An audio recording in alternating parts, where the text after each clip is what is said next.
Hi, David Vizard here, and this is Saturday Night Live with me. I don't know if you can hear me. Marvin's on the flow bench. Let me just stall him out. Marvin!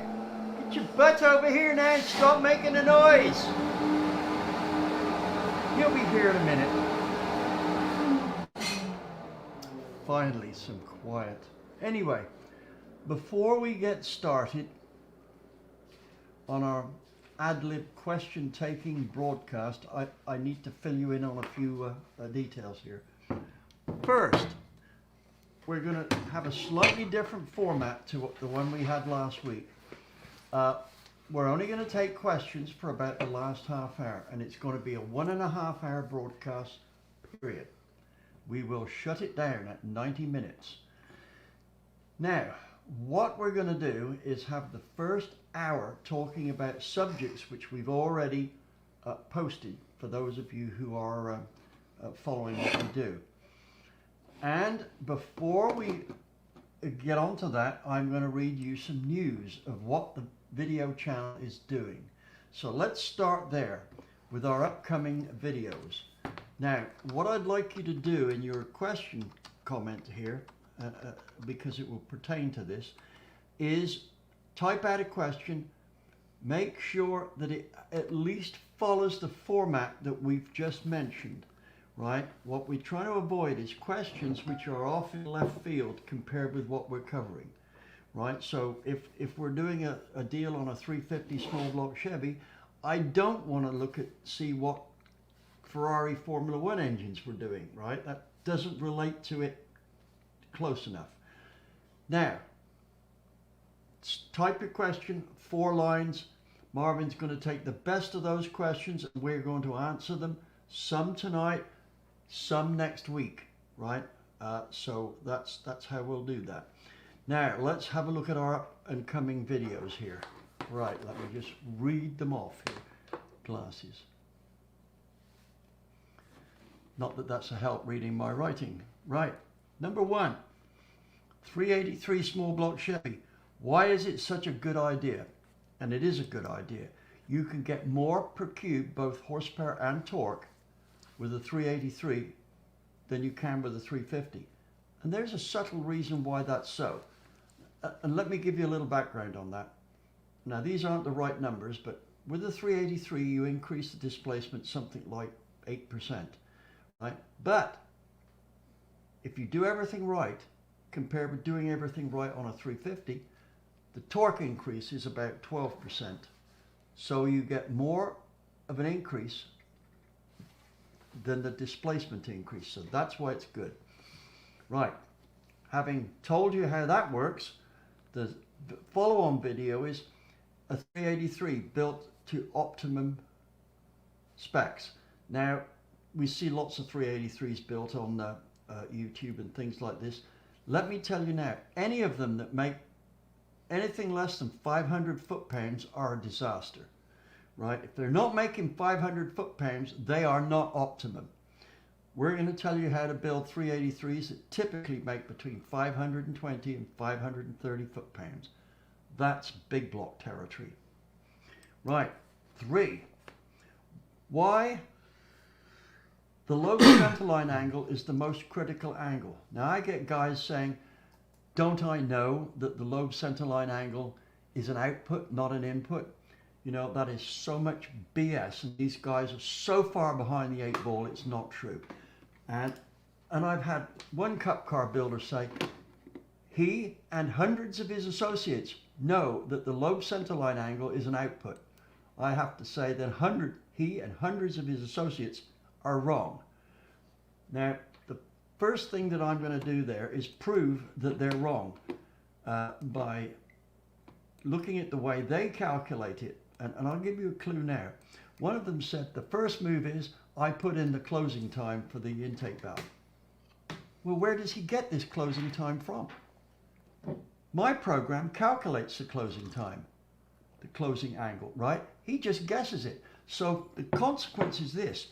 Any cam that he develops is based on the guesswork of the intake closing. No calculations, just guesswork, right? I don't deal in guesswork. Right, now then, where are we? Oh, yes. Here's a good one for you, buddy.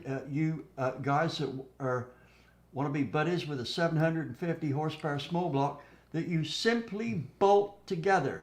You take parts off the shelf, right? You just have to know the right parts, bolt it together. It's a 421 cubic inch engine, right? And you will get almost 750 horsepower from it, and better yet, 611 foot-pounds. That's more than a lot of the 454s get, right? But you're doing it with an engine that's nearly 200 pounds lighter. Now, the only thing that I did on this engine, and I'm not sure I did it, might have been Jack did it, right, was match the manifold. Everything else came off the shelf, bolted on, period. Right? It's not a cheap motor, but it sure isn't expensive. We'll tell you precisely what parts you need and show you the power curves. 5. Hopefully you've been following it by looking at the opening one on it. Part 1 of the 5 golden rules. Right? That's find the greatest restriction in the intake system and fix it. 6. With Marvin's help, that's Marvin, we're going to do a rocker stiffness test. We're going to look at aluminum and billet steel and stainless steel ball and roller rockers and look and see which is the stiffest of these. So that would also represent which is going to be probably the best for your job. Right. It's not as simple as it looks though. There are some provisos there. 7. Rocker arm test.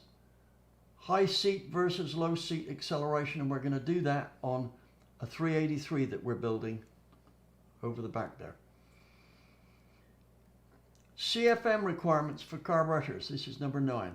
Why a two-plane manifold needs so much more carburetor flow than a single plane. And we're going to show you dyno figures to see at what point a two-plane manifold has all the carburation it wants to deliver power. And this is going to surprise you. It's not anywhere near you think. 10. You Ford fanatics, you're going to like this. Part 2 of the Renegade, AFR Renegade head test. Right?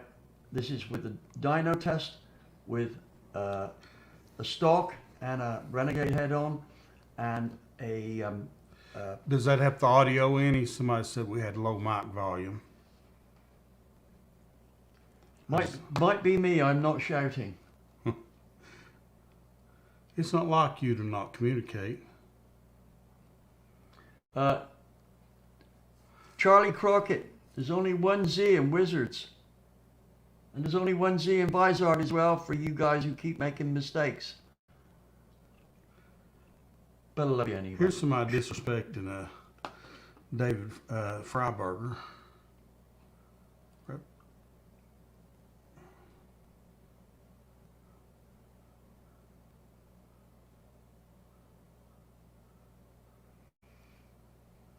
I think he's complimenting you and disrespecting Freiberger.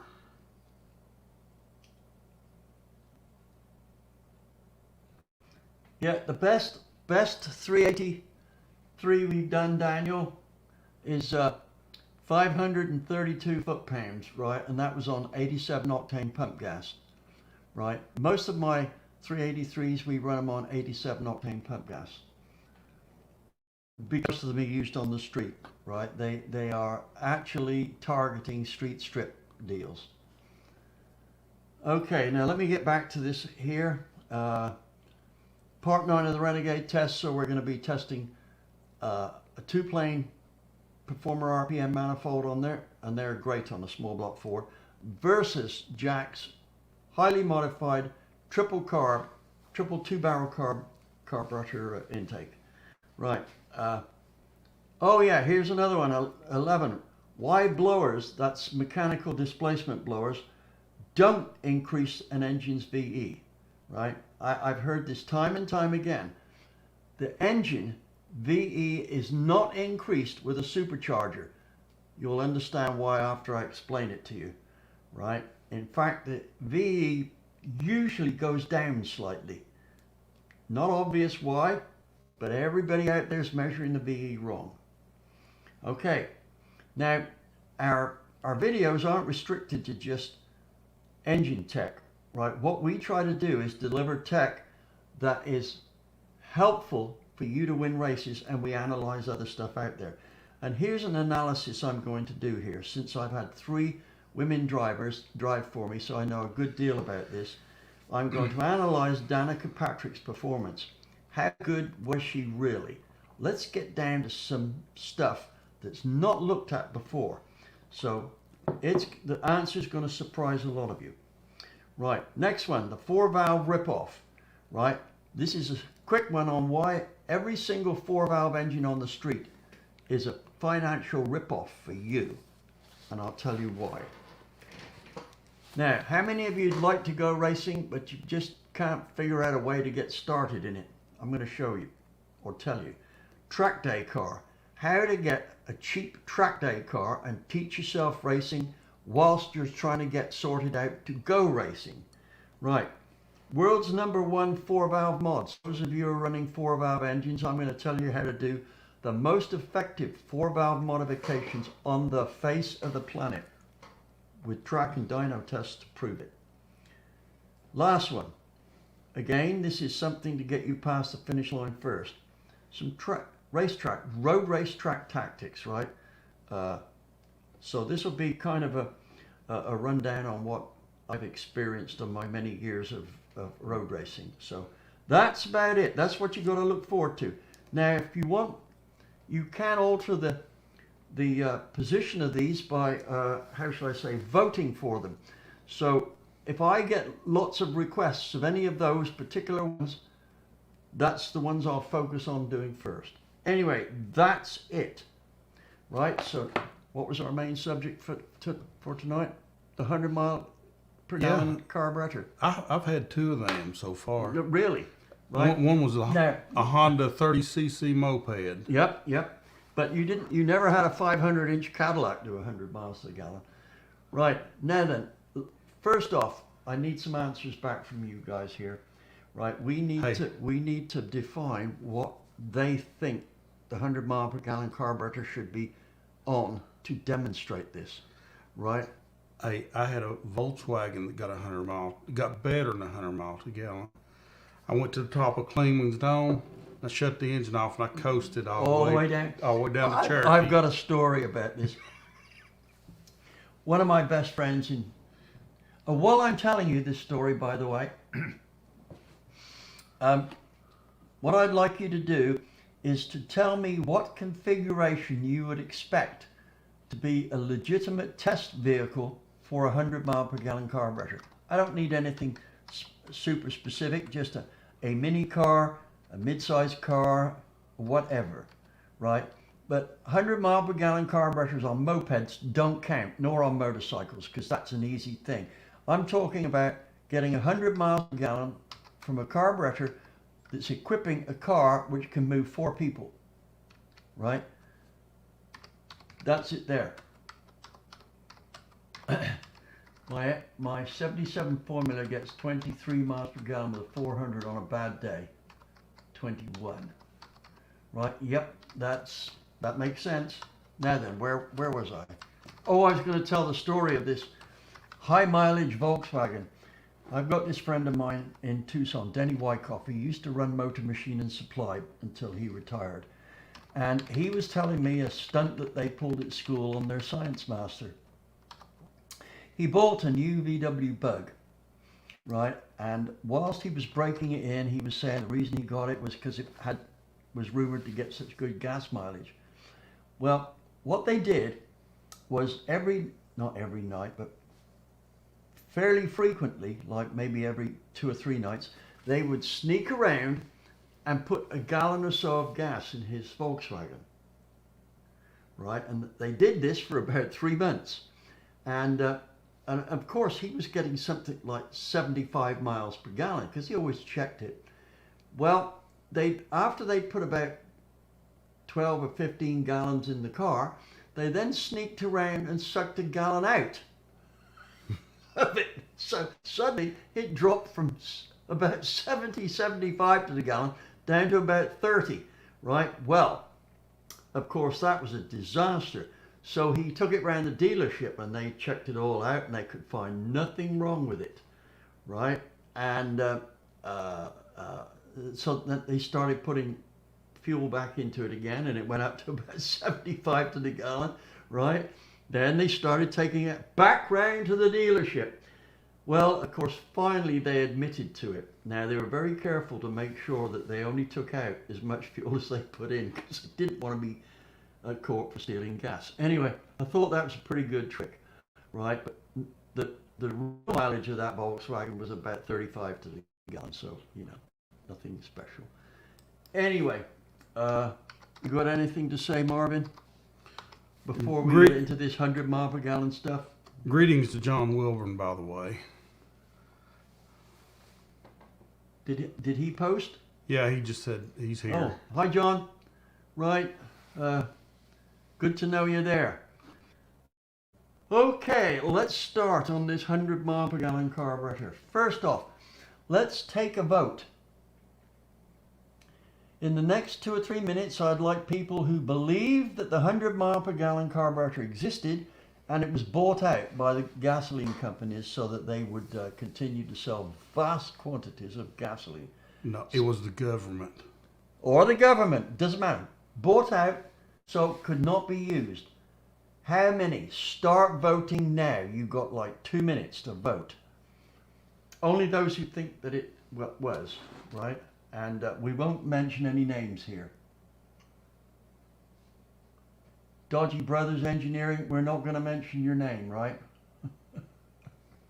Okay. No, I wanted you to vote if you thought it was true, right?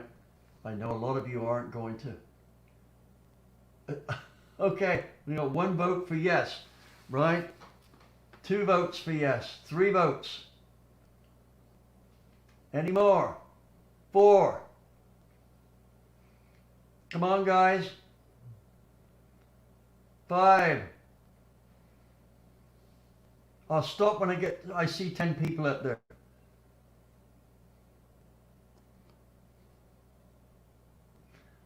6. 7. Hell no, I like that. 7. 3 more. 8. 2 more. You'd think I was asking for $100 bills, wouldn't you? 9. 1 more. Yeah, Michael, I might talk about Smokey's adiabatic engine. There's your 10. There, I got 10 people, right? So, out of would that be 10 Democrats or? No, well, okay. YouTube kick us off that. Let's get down to basics here, right? Now, let's do this in a logical format here rather than as a guessing enthusiast. First, an engine will have a certain fuel efficiency which is measured by the brake-specific fuel consumption. That is, how much fuel it uses to make 1 horsepower per hour. A typical number at wide open throttle is about 0.4 of a pound of fuel, right? There's 6 pounds in a gallon. So it's going to be able to make something like something approaching 10 horsepower for 1 hour on 1 gallon of fuel. Now that is a very, how shall I say, middle of the road average figure, right? Now, let's also consider that your typical decent carburetor, and we're not going to make 100 miles per gallon, we don't stand a chance. Carburetor is not a good one, right? So your average good carburetor can be calibrated to any mixture ratio that we want. However, we must not overlook the fact that the carburetor is there to supply the engine with whatever it wants. Doesn't give a rat's what we want, it's what the engine wants. So there's a limit to how lean it can run, and every time it's leaned out, it's going to make less power. So we have to decide which drops off first, the mileage or the power. We need to have the two graphs so that at the point they cross is where we're going to run the engine. Now, the other thing is we're going to do 100 miles per gallon at what speed? This is very important. And the reason I say this is back in 1975, I headed up a team and our project was we were going to use a British Leyland Mini, that's the original Mini, and drive around America in the January to March period, right? So that during our round America drive, we would hit all the weather conditions that we'd experience in England in a year. So we were going to drive 15,000 miles in a time which would simulate a 1 year period of weather in England. Now, we developed this engine after a lot of work, and it was very fuel efficient, right? We were measuring the fuel consumption. Virtually all of our tests are at part throttle, right? We built a power curve mode for the dyno that would simulate the speed curve that we'd have in high gear and the RPM. And when this car was tested, this Mini was tested by Motor Enthusiast, a big English magazine. In fact, I think at the time it was the biggest. At 30 miles an hour, they got 100.8 to the gallon at 30 miles an hour, right? So we can say that the 100 mile per gallon carburetor is possible, but the rest of the engine has to need it, right? But now let me ask you, how many of you are willing to drive around America at 30 miles an hour, right? You will die of old age before you make it. So that goal of 100 miles per gallon, the 100 mile per gallon carburetor, is purely academic. It's not something that's practical. Now, could we have done better? We could have. On the test day at MIRA, that's the Motor Industries Research Association track, it was raining, so the tires had to clear water. That probably cost us about 5 miles per gallon right there. Or we could probably have done 100 miles per gallon at 35 miles an hour, but that's still not enough. Now, the plan is to drive around America at the normal driving speeds of everybody else on there. So we figured that if we had more than 10 cars an hour pass us, right, we weren't going fast enough. I think it was 10, might have been 20. But anyway, so it turned out that our average cruising speed would be about 55 miles an hour. And at that, we got 55 to the gallon. This is in a Mini. It weighs 1,536 pounds. And with 3 people in and luggage, that added about another, let me see, 300, about 400 pounds to the all-up weight. Right, and not only that, we drove it around America, and we went through, we had road tests done by Road and Track. They ran it off-road, and they ran it on a flat tire for 50 miles. Now, all of this doesn't figure in your normal economy drive. What else did they do? They did all the performance testing for it, skid pan, acceleration, quarter mile, etc. All of that factored into our miles per gallon. We didn't cut it out, right? When we were in Wyoming, we had to literally bash our way through snowdrifts or freeze to death, right? So I drove something like 150 miles in second and third gear, ramming snowdrifts up to 4 feet deep. Well, we were lucky to get through.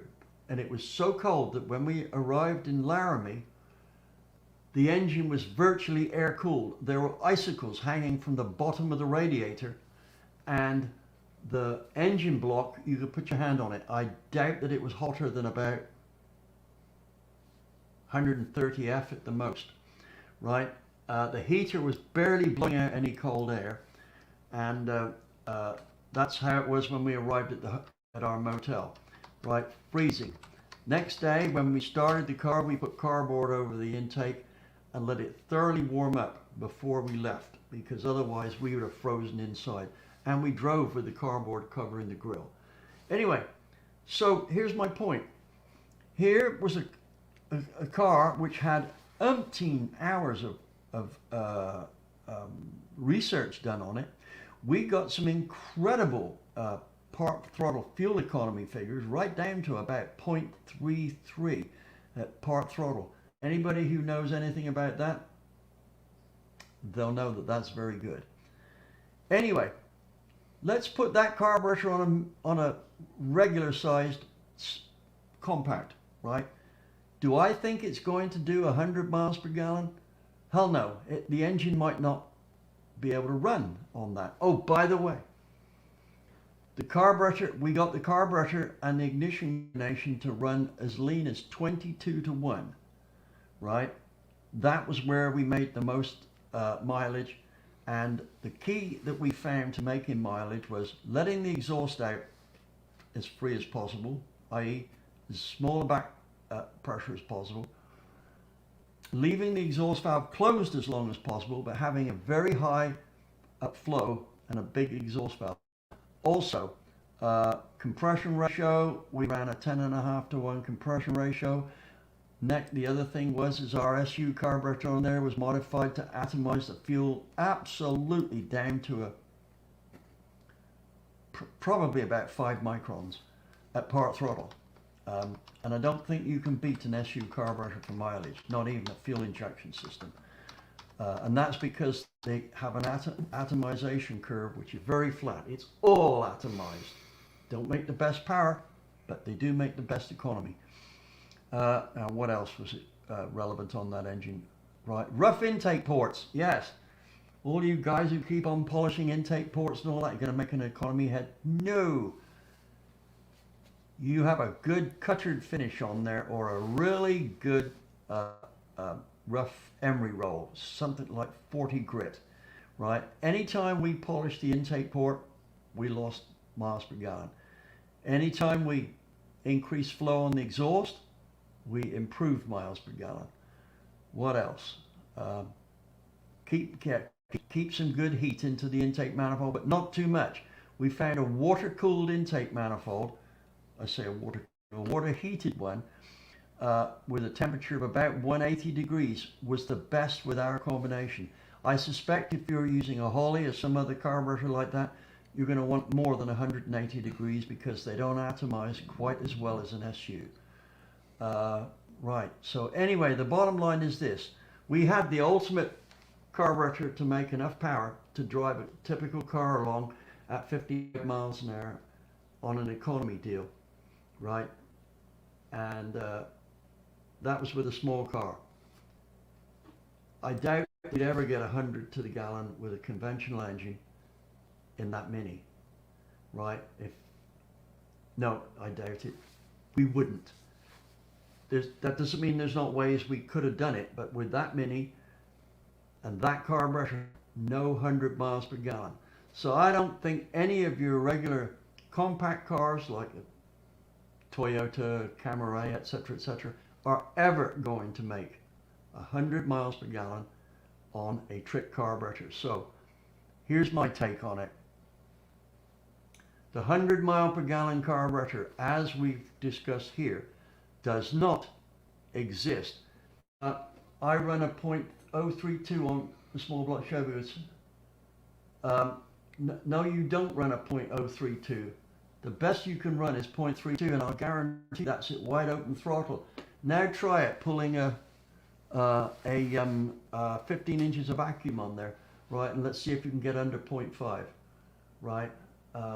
Tight quench helps miles per gallon. Yep, it does. Right, so please consider a series of episodes on LS oiling issues, right? We'll get to that down the road. We're going to start doing LS engines. Anyway, any questions on the 100 mile per gallon carburetor? Let me ask some questions about it. I know most of the answers, but you can put them into words that everybody else can understand. Now, there's physical limitation or limitations of physics that prevent this. First you got everything breaks down to the most basic level of energy that we commonly deal with is BTUs.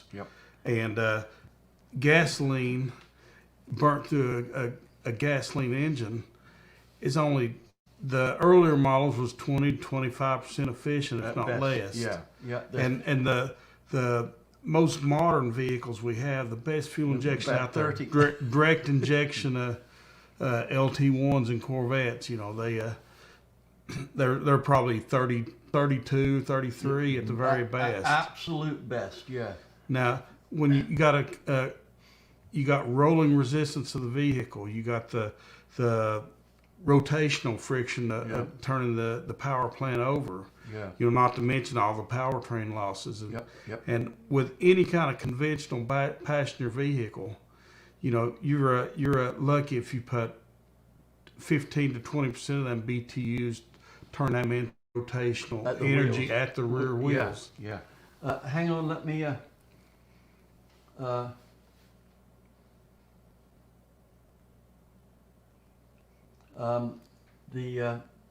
somebody said there about turning it into a vapor.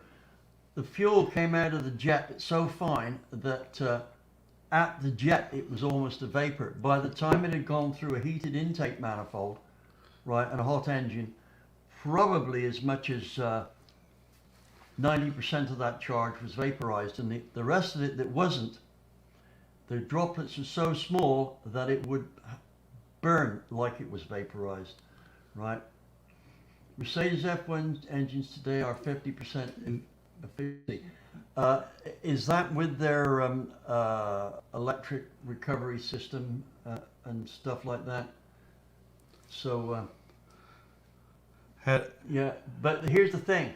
For the cost of one F1 engine, you can afford to run a car running on 7 cylinders that does 6 to the gallon for the rest of your life lifetime, on what you save on the cost of the engine, right? So that's not a valid thing there, right? When we did this a mini project, the idea is that we could introduce an engine that costs no more than the one that preceded it. And here's the thing, we offered all of our testing to Leyland, who turned it down, and they received a government grant. I don't know, it was a 7-figure number to develop the engine for more mileage. And with that budget, they still failed to get it as good as we did. And here's the thing, we managed to increase the power output as well. We cut down the 0 to 60 time of our 1968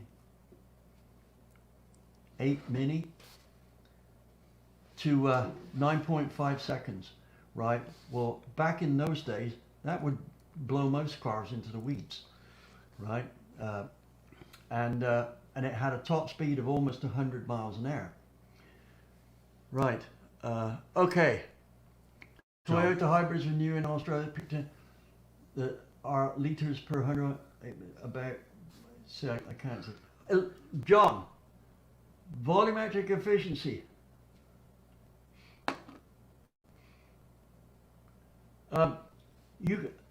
And I will show you if they.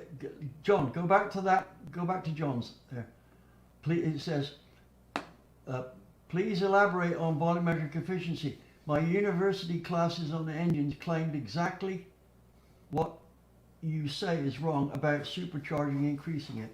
John, I will prove to you mathematically down the road how your university classes are wrong. Period. Right? And after I prove it, you're going to go, Bejabbers, I never thought of that. Hey, I bet he's taught with core curriculum math. Yeah, it might be.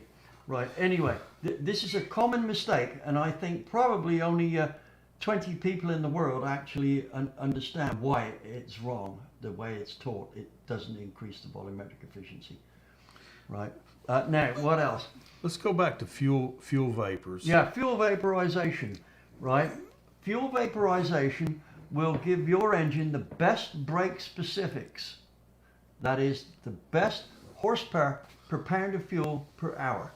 Right? What it won't do is give you the best horsepower. In fact, it will cost horsepower. The combustion may be efficient, but your vapor is now taking up vast quantities of volume in the manifold that could have been taken up by air and the oxygen in the air. Right? So, if we're looking for horsepower, there is this fine balance between atomization and the amount of vapor to start the combustion. That's why boosters might need to be changed to suit the weather conditions, right? A annual discharge booster will work much better for a race car in cold weather. But if you use that in hot weather, it vaporizes the fuel too much and it will lose power. The dogleg booster, which doesn't vaporize the fuel as much, works better in hot weather. Well, that's a tip. There's a lot more to boosters than that. Would it be safe to say that although they may be 500 different kinds of better mousetraps that's supposed to make that 100 mile per hour, 100 mile per gallon carburetor, it doesn't, there's many paths to get there. Yeah. Confucius may have said that. Yeah. But once you get into the chamber, if you can get into the chamber with that ideal 0.3 micron fuel droplets. 0.5. 0.5 micron. No, sorry, 5 micron fuel droplets. 5 micron fuel droplets. Yeah. That's going to be your maximum burn efficiency. Any smaller than that, the fuel burns slower. Yeah. Any larger than that, the fuel burns slower. If you can get into the cylinder with 5 microns at the time that intake valve closes, you are now in a Jim Dandy position, because now you have liquid fuel go in there, which doesn't take up much room, plus all the air. But no sooner it starts picking up heat, it will vaporize. And even if it doesn't vaporize, it stays as a 5 micron droplet, it will burn like it's vaporized. So this is why carburetor atomization and temperature are linked, and you have to have the right amount of atomization for the temperature involved. And you know, we'll get to talk about that down the road when I do a hotspot on what it costs you and what it means in terms of boosters, right? But that's another video. What's Andy talking about there? Any guesses on miles per gallon on product mixed up bar? Yeah, I bet it's better than 5 to the gallon. HVC, hot vapor cycle, is in a Fiero. He was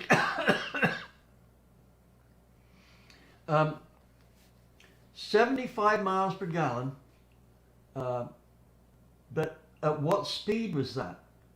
Our Mini was getting 75 miles per gallon at about 45 miles an hour, right? And there was no fancy hot vapor cycle in there. It was very clean on emissions, right? The way we were doing this, with 22:1 air-fuel ratio cruising down the road, our parts per million was non-existent. And the other point is that most people think if you keep leaning the mixture out, the engine will run hotter and hotter. So you'd expect the nitrous oxides to be up, right? Because that's what usually happens. But if you keep leaning the mixture out, eventually the temperature starts nosing over, because there's not enough fuel in that air to create enough heat to overheat it. At 22:1, I think our exhaust temperatures were only about 700 degrees, which is a mere pittance, right? So, yeah, small injectors and increasing the pressure. This is Ria Mulan. That you're right. A friend of mine used to work in the combustion department at Chrysler, and he was telling me that a carburetor can always beat fuel injection until the fuel injection pressure gets to about 100, right? And with a correctly designed injector. At about that time, they're about 1-on-1. And that's where GM, what is it, the Coyote engines and some of the Dodge Hemi engines, they got direct injection, just like a diesel injector, and they're all high pressure, like 100 well, plus they have psi. to be, because the combustion chamber is already at several hundred Right, psi. but the whole idea of them doing that is get maximum efficiency. They're trying to get that ideal fuel vaporization in the cylinder itself. It don't have a chance to fall out of suspension traveling down the intake port. Yeah. It's just direct. It's just shot right directly in there. Small nozzle, real high pressure to give that perfect atomization. That's or it's close, probably not perfect, but it's close as they can get it to. Here goes the timeout. Oh, Dakota's here. Let's go ahead and get him here. You're out of here, Dakota. Why does the guy get such a hard time from everyone? He draws the ridicule. No. Okay, now where were we on there? Right. So, any further questions on fuel atomization? I think we're... What's your favorite Pontiac heads? I'm not sure that we even got onto Pontiac, right? The ones for the Chevrolet. I've only done a couple of sets of iron Pontiac heads and one set of Edelbrock aluminum heads, right? The Edelbrock heads I see, and this was ages ago, I'm talking about just after they came out, and that must be 1900 and something, right? 1999. But I do remember that the Edelbrock heads, after I ported them, right, were a big improvement on the ported iron heads, right? Because, and I can't remember if I did any welding on them. John Weiss is a big Pontiac fan. Had he made no comments on Pontiac heads? I don't know. Yes. Okay, I've got Direct lots injection. of people talking about this. Would you like to hear my version of an easy to build 100 mile per gallon car at 55 miles an hour? Right, it's the 100 mile per gallon carburetor is not going to be the issue. Carburetors are, the best carburetors are extremely well developed, and they will deliver whatever fuel ratio you want. So this supposed 100 mile per gallon carburetor here, if it delivers 5 micron fuel sizes, and this carburetor over here, which is an SU carburetor which delivers 5 micron sizes, both of them will deliver the same miles per gallon, right? They've done their job. It's now the job of the engine itself to convert whatever idealized mixture those carburetors deliver into horsepower. So the 100 mile per gallon carburetor as such does not exist. However, a good carburetor, or a brilliant carburetor even, does. There's no secret about it, right? These constant vacuum carburetors are it. Nothing delivers better miles per gallon than them, because they'll deliver whatever you want in terms of fuel atomization and fuel mixture. They do their job ultimately. So if you've got one of these carburetors, you have to use what delivers. The 100 mile per gallon carburetor can only become a reality when the engine does what it's supposed to. Carburetor already does. Right? Let's move on. We've already been on here 45 minutes. How about Ed's question here? Opinions about using torque plates for honing. Ah, well. Boy, I don't need to give out opinions, right? I have torque plates, I have box honed, I have dial gauges, etc. Right? And the aside to this opinion thing is at one of my seminars, my late very good friend Roger Helgeson responded to a question about what was my opinion on the horsepower of so and so and so and so, and he stuck his hand up and he was on the stage with us. David does not have opinions. He has a dyno, right? And I thought, that's a good deal. I try to avoid opinions like the plague, so that if somebody says, well, that's your opinion, I could say, no, it's not. It's Mr. Dyno's opinion over there. You take up the argument with Mr. Dyno over there, right? And at that point, they generally stop bugging me. So my thoughts on using a torque plate for honing, yes. I think it's a good idea, but with provisos. First, if you use a torque plate on a 302 block and you get that block perfectly, get the bores perfectly round on it, you take the torque plate off and bolt it back on, those bores aren't the same shape, they're not round anymore, right? Those blocks are so fragile and so flexible that a torque plate is almost well, it's kind of an afterthought deal, isn't it? Now, that is why the rings on a small block Ford are important. So if you're building a small block Ford, my advice is go for the thinnest cross-section ring possible, because they will conform to the round bore. Failing that, no, we're not failing that. If you want to spend the money on it, Total Seal has a new, well, it was a new ring 2 years ago. It's got very, very small slits in it, right, on the inside. Now, they're not exactly gas port slits. What they do is they allow the ring to get out around in an odd form. So they'll conform to a bore which is, say, egg-shaped. They'll conform to it, right? In fact, they conform so well, I joked to Matt, I said, yeah, these rings, they'll even work with it when the bore is square. Well, of course they won't, right? But if you board those rings, they work. And they work especially well when you've got a block which has a tendency to move. And, these lightweight castings was one of Ford's better ideas for a production car. It's not one of the better ideas for somebody who wants performance, right? We talked about break-in Ford blocks before. So here's my take on the torque plate.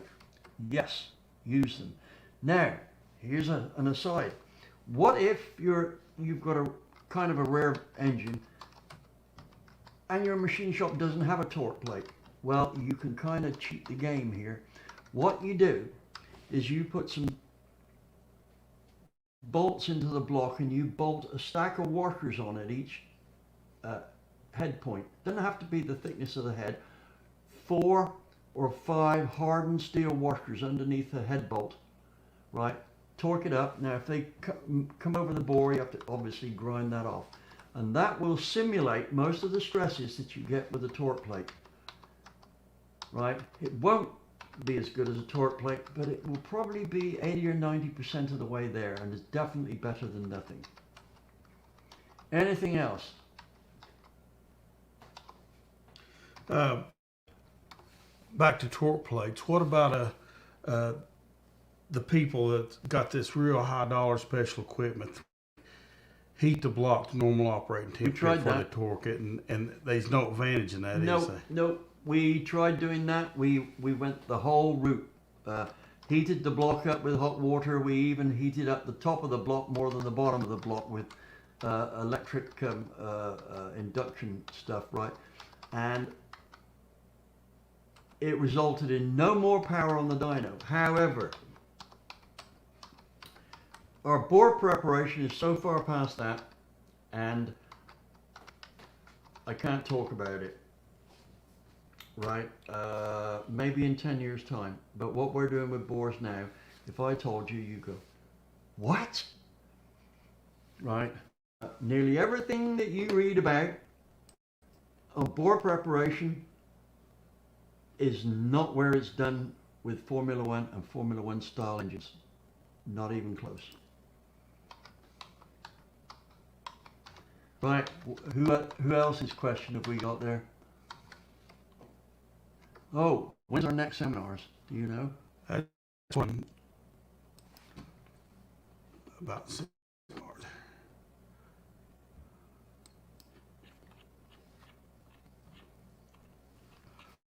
Well, now, a question here. How many ladies are watching this program, right? One of the things that I would like to do is to explain why women don't better racing than they do, and that's because they're driving cars that are designed for guys, right? Most guys don't realize that at a driver level, a woman is quite a bit different in physical makeup, right? And they do not allow for that when they're setting the car up for seating position, steering wheel position, etc., etc., etc., right? So, any of you girls out there want to be race car drivers on road courses, I can give you some tips which will probably take a second off your lap time, and that's a big second. Also, you'll be better in traffic. So, guys, if you've got wives you want to race and you don't mind them beating you, have them on the next show. how about Australia there? Australia, yeah. Are you going? You know what? I am negotiating with somebody at the moment. I just can't remember who it is. Right? Was it in Narlands, Australia, close to Sydney?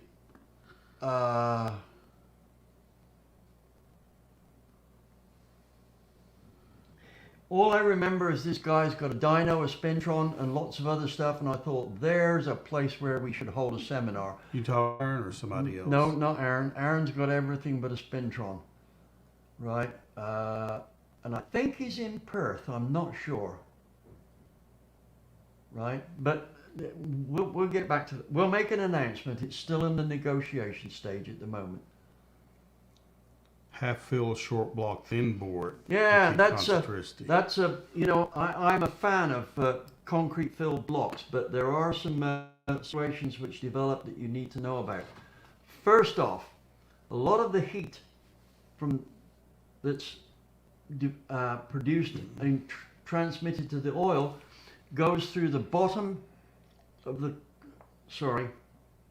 goes through the block, bottom of the bores, and into the water and gets dissipated by the radiator.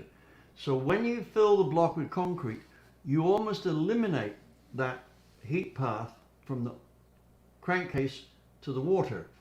So an oil cooler becomes pretty much an absolute must. Otherwise, your oil will overheat in such a short time you won't believe it. And I'm talking about 5 minutes. Right? Now, as far as increasing the strength of the block, it'll give you at least a 250 horsepower advantage before anything breaks. My 400 blocks, I use them with a 13-row oil cooler, a thick one, put in a good place, and I fill the block with concrete right up to the bottom of the water jacket. Right? As for overheating the engine, on the water, absolutely no problem. But for overheating the oil, major deal. You've got to have that oil cooler on there. Michael, yeah. I missed the last seminar in Australia, right? That was, when did I do that one? That was, That's been 3 years. Aaron's. Aaron Hembridge. I went to Aaron Hembridge, yeah. Top fuel guy, Aaron Hembridge. That was in, where was he? That's the one in Narlands I was talking about. Yeah, NSW, New South Wales. New South Wales, yeah. Tom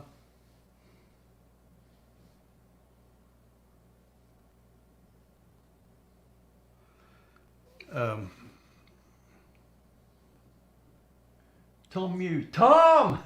Hey, Tom! You haven't called me yet. You owe me a phone call. Right. I want this guy on our show. Right. Tom. Yeah, you get him on there. I'll figure out how to get him on We're there. gonna I'd like to have him on There's here. no escape, Tom. We're going to corner you, right? Behind ways to make you talk. Yes. Okay, any more questions? Methanol cools the intake charge. Yes, it does. Right? It's also a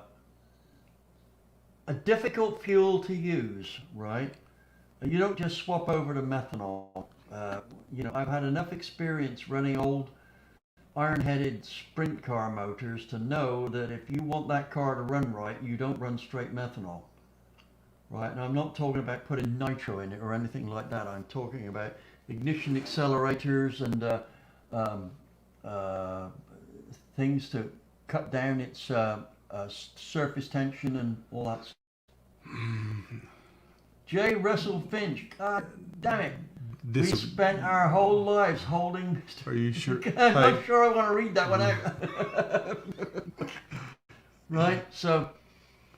I hey, do David, need to give you a call. I do need to give you a call. Right, good. Wait a minute. I'll be around after the show. Yeah, I need a phone number, Tom, right? Email it to our what's it site. Oh, hold on, I'll get it here. Right. It's coming up as a copy of our site. Our what's it site here.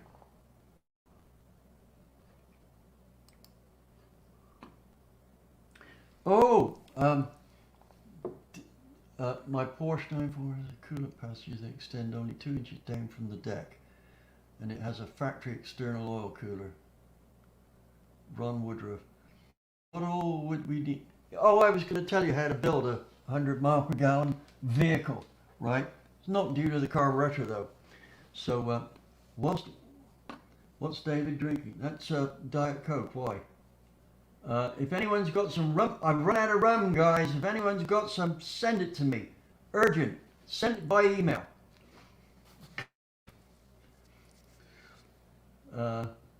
Anthony, for long stroke engines. What for long stroke engines?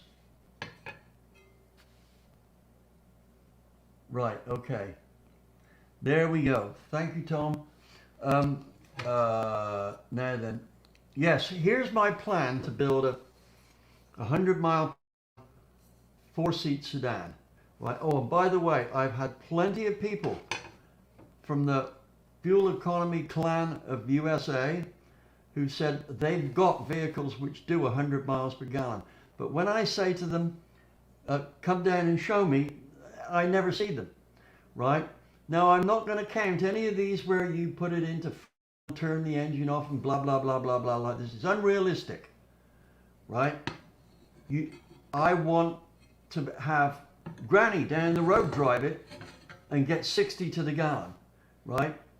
That'd be nice. If she got 100 to the gallon, that's better, but not you. So if you want to bring me your 100 mile per gallon car, I will drive it. A sensible, non hyper mileage system, right? And I bet you now it won't do 100 miles per gallon. Tell you what, I'll make a bet. Anyone that can bring a car to me and I can go 100 miles on 1 gallon of fuel, $500 and I'll make you a movie star. Go. Always prepared to put my mouth and money together. God, that tastes terrible. Anyway, right.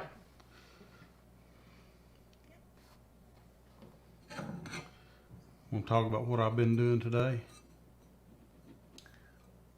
No, let me just tell you this.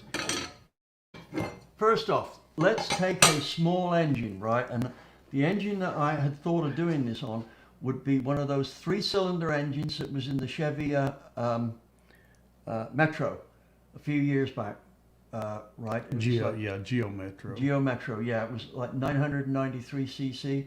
A brilliantly stout little motor that, and cylinders on it. The balance was good, etc., etc. You could rev the nuts off them, make a great airplane engine, right? Turbo the heck out of it. Oh, in fact, the Turbo Sprint, one of my friends did up a Turbo Sprint Chevy, and that's got that 3-cylinder engine in it.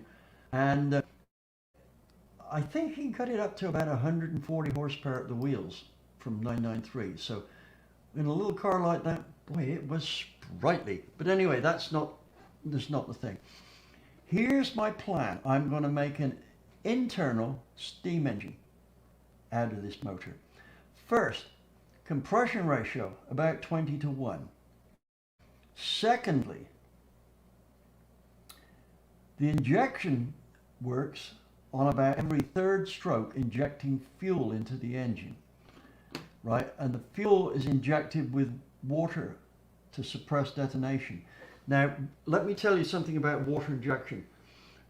Anybody want to guess how high the octane rating is for water, right? Well, don't bother, I'll tell you. It's virtually infinite, right? It doesn't matter how high the compression goes. In practical terms, you cannot get water to detonate, period. So it's one of the best anti-detonants out there. Now, let us say we do away with the radiator, right? And we run the engine and we fire a cylinder once, and then the next power stroke, instead of firing water and fuel in there, we just shoot water into it. That turns to steam, and it pushes the piston down on steam pressure, right? Now, there might be enough heat there to twice before we fire a cylinder. And at this point in time, what we've got is an internal combustion steam engine. And the loss of heat is vastly reduced because we have no radiator, right? We're going to fill the block with concrete to start with so that it doesn't radiate out through there. And all that is done by virtue of our injected water turning to steam, and we utilize the steam pressure on 2 out of 3 power strokes, right? Now, as we require more and more power, so the fuel water injection in the power stroke goes up. So, in fact, does the number of firing strokes, until when the engine's at full throttle, every stroke is a firing stroke with sufficient water to stop the whole thing melting down. Now, at this point, we should be utilizing about 50% of the temperature of the fuel. We now have a car which does not have to have a radiator in it. That means it can be well streamlined, right? And the combustion process on the one cycle that it is burning fuel can be really low. It can be down to 0.32. But we're going to get 2 more power strokes from the... Now, there'll be a lot less, but it doesn't matter, right? Some provisional calculations I've done show that we can get down to about 0.22 on brake-specific fuel consumption at part throttle, which means that our Metro will do 100 miles per gallon at 55 miles an hour, absolutely no sweat. And an engine like this does not require any vast amount of science out there, right? Oh, and here's the other thing. No oxides of nitrogen, because the water suppresses that, right? The mixture will be so lean it won't need a catalytic converter of any sort, so that makes it cheaper. And there's lots of other advantages. We may have to use some alcohol in the water to stop it freezing, and we would probably have to use some kind of water-soluble additive in the water to stop it causing rust, but none of that is a big deal, right? So that's my idea for a 100 mile engine. Okay. Does the larger bore of a 400? Let me read that. We'll talk about it, and it's a teaser. We're not going to go into that tonight, but that's going to be one of our upcoming videos. Yeah. We'll talk about that down the road, right? So, next question. Let's not run this out 2 hours tonight. No, that just are we at our hour yet? Yeah, we're past the hour. Right. But Okay. let's thank our sponsors, right. our future sponsors. The guy that invented the unobtainium. We'd like a few pounds of that. Yeah. And we'll feature you. We want unobtainium alloy, right? Do we At have least any? we need at least 5 pounds of it. Right. Oh, here's a teaser for you. Back in 1999, I had to design a piston which had no clearance and no piston rings, and it had to seal up, right? I had an unlimited budget to do this, well, virtually, right? I mean, it ran to a few $100,000, but we did come up with an answer, and it was banned, right? Right after the FIA found out about it, it got banned. Well, they do make an engine, a Mazda Yes, but rotary, not- a Mazda rotary it's got engine. no That's the piston. least efficient Oh, engine ever made. I think that I've got a fix for the Mazda's undue lip seal wear, and it's an easy fix. You just pour it into the engine, and it's worth 20 horsepower plus about triples the life of the seals, right? But we'll talk about that next week. Anything else then? That's it. That's it? That's all for me. Right, so, okay, next video coming up, guys, that I'm working on is doing valve pockets, and I'm working on this now, probably release it tomorrow. Power-orientated valve pockets in pistons. How to check to see if you've got enough valve pocket clearance for the cam, and if you have to cut those valve pockets, how you should cut them to make the best of the horsepower gain possible. Now, knowing these tricks can be about a 7 or 8 horsepower advantage over not doing them. So that's what you'll give up. Right. When's our next video? Watch for Maybe a warning? Maybe tomorrow night.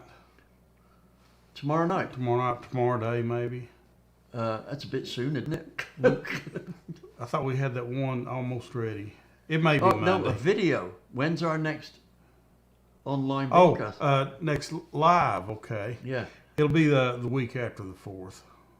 So we're not doing it next week? 2 weeks. 2 weeks time, yeah. 2 weeks time, guys. Unless you want to do it by yourself on that's the 4th of July. isn't it? No, I'm gonna skip the 4th of July.